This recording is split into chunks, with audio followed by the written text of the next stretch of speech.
In this video, I am going to show you kung paano i-fund ang iyong Salveoworld Ewallet, and we are starting right now.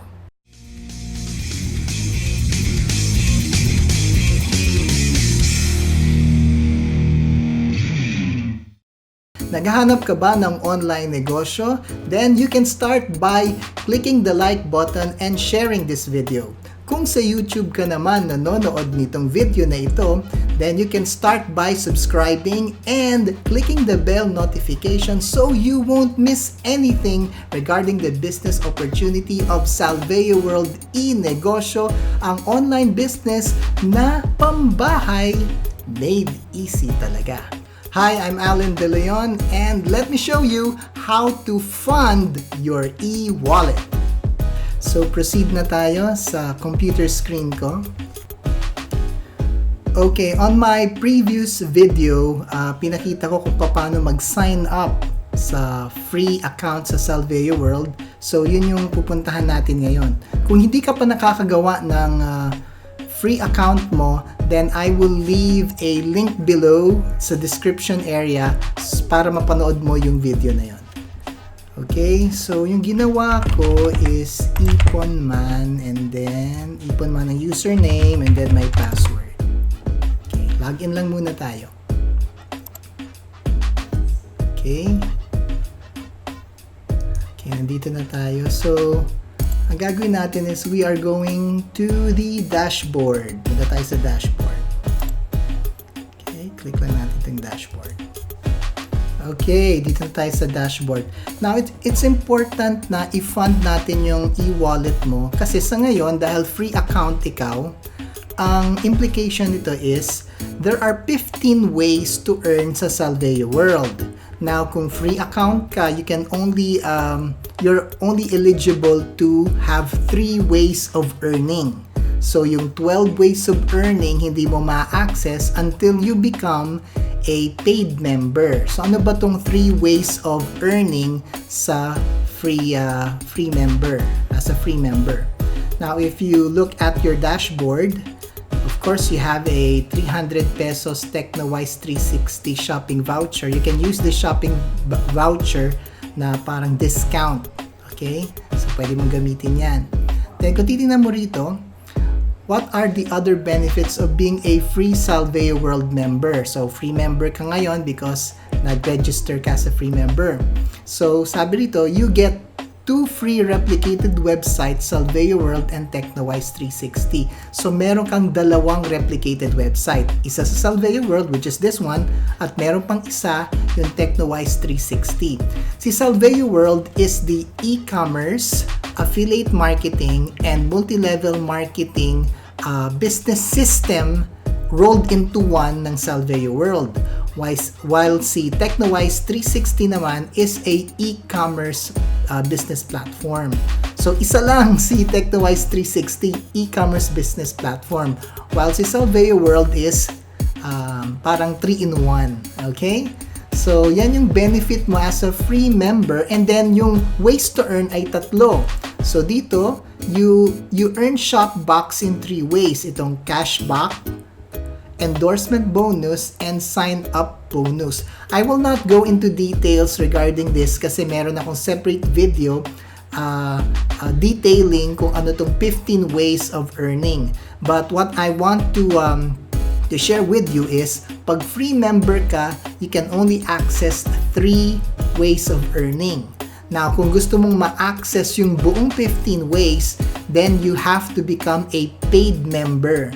Now, to become a paid member, all you have to do is to purchase yung tinatawag nating membership packages. We have 2. Isang gold membership package and then isang platinum membership package. Pero bago ka makapag-purchase, ang una mong kailangan gawin is to fund your e-wallet.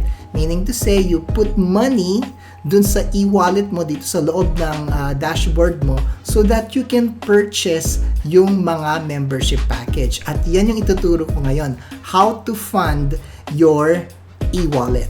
Okay, I hope na-explain ko yun ng klaro. Okay, so nandito tayo sa dashboard ngayon.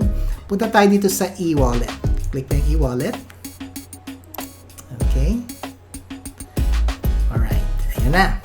Okay, e-wallet. So, pwede ka mag-fund ng e-wallet mo through these banks. Pwedeng BDO, BPI, China Bank, East West Bank, Metro Bank, Security Bank, or yung mga remittance centers like Cebuana Luwilier, Palawan Express, Western Union, and others. Kung meron pa, you just have to specify here kung ano yung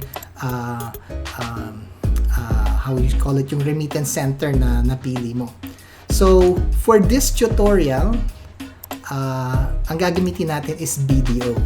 So, once i-click mo tong BDO, makikita mo tong account name, it's Rich Yanes, and then ito yung account number niya sa BDO. Si Rich Yanes ay yung CEO ng Salveoworld and TechnoWise 360. So, ang gagawin mo ngayon, kunin mo tong information na to, and then mag-proceed ka pumunta sa bangko. So, punta ka sa bangko, sa BDO, mag-over-the-counter deposit ka. Or kung meron ka namang online banking ng BDO, pwede rin. Okay?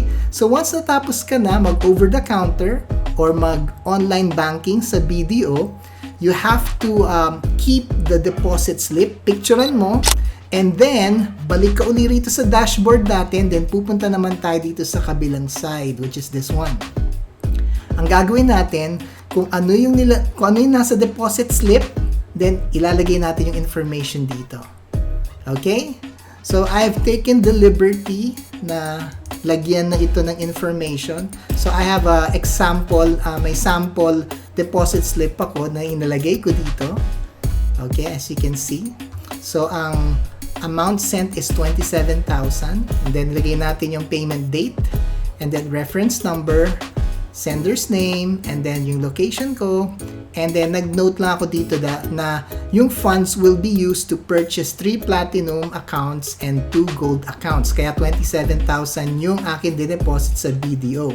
Now, once nagawa mo yan, ang gagawin mo lang is i-click mo tong choose file. Okay? Sige, click natin itong choose file. Now, I'm going to find yung deposit slip. Ito yung deposit slip na yan. Okay? So, click ko lang. Click yan, halimbawa. So, yan, naka-attach na siya, as you can see. And then, all I have to do is to submit. I-click ko lang tong submit na to. Once i-click ko tong submit na to, ang mangyayari is, may magpa-pop up. Ano yung pop-up na ito? Yung magpa-pop up is a notification na your e-wallet request has been submitted and is pending for verification. Electronic bank payments are verified on the same banking day, while payment via remittance can take up to 48 hours. Thank you for your response. So, ang gagawin mo lang is i-click mo lang yung okay. So, pag na-click mo na yung okay na yan, hintay ka na lang, whether 24 hours, pag banking, and then pag remittance, 48 hours. Now, after 24 hours or 48 hours, kung saan ka man nag-deposit, whether bank or remittance center, then magre-reflect na sa e-wallet mo yung amount ng dineposit mo, dyan mo siya makikita. Yan.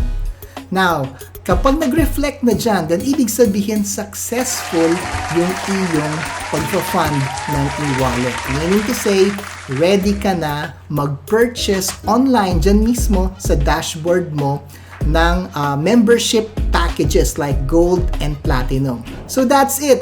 So sa next video, I am going to show you kung paano naman mag-purchase online and how to activate your account. Kasi magiging paid member ka na, so we need to activate it. Okay? So I will see you on the next video. This is Coach Allen De Leon. God bless and see you on the next video. Bye!